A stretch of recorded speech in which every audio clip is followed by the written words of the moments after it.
어떤 종류의 키보드든 누를 때 필요한 힘이 있습니다. 우리는 이걸 키압이라고 부르며 스위치를 선택하고 구매할 때 상당 부분 참고하고 있죠. 문제는 대부분의 판매 페이지가 입력이 되는 기준으로 키압을 적어놔서 같은 키압이라고 하더라도 실제 눌렀을 때 느낌은 다 다르다는 건데요. 지금부터 타고나는 키보드들은 모두 가장 보편적인 45g 스위치들입니다.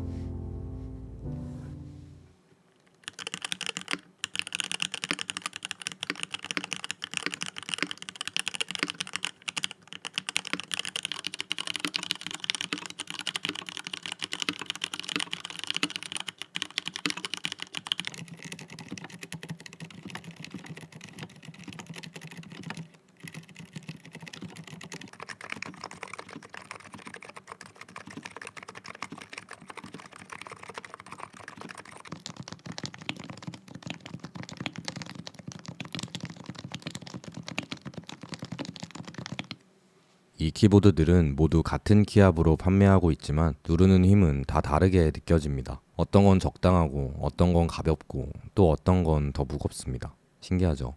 이유는 스위치 구조에 따라 끝까지 눌렀을 때 필요한 힘이 다르기 때문인데 앞서 말한 45g은 입력에 필요한 힘이고 실제 우리가 키보드를 누를 때 딱 입력되는 지점까지만 누르지는 않습니다. 구름타법이라는 기술이 있다고는 하는데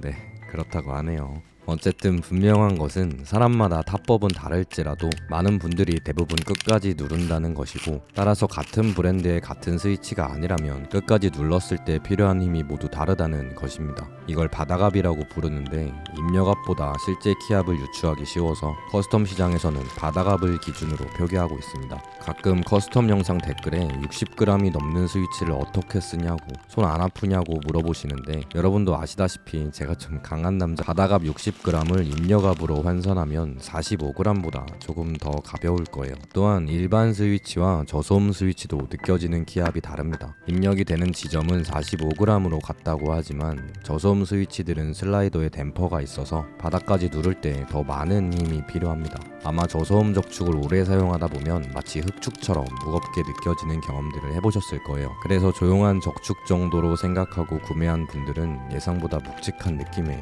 후회하기도 하죠. 비슷한 이유로 기계식 45g과 무접점 45g도 구조에 따른 키감뿐만 아니라 실제 느껴지는 키압도 상당히 다릅니다. 저는 토프레보다 적축이 더 가볍고 적축보다는 노부가 더 가벼운 것 같아요. 물론 사람마다 체감 차이는 있겠지만 확실한 건 모두 다른 키압으로 느껴진다는 거. 그러니까 키보드 살 때 그리고 스위치를 고를 때 그냥 숫자가 똑같다고 같은 무게겠거니 생각하지 마시고 함께 나와 있는 바닥압과 포스 그래프도 꼭 참고하셔야 불필요한 지출을 막을 수 있습니다. 이런 얘기는 진짜 몇 시간도 할 수 있는데 더 길어지면 여러분들이 잠들 것 같으니 오늘의 영상은 여기까지 할게요.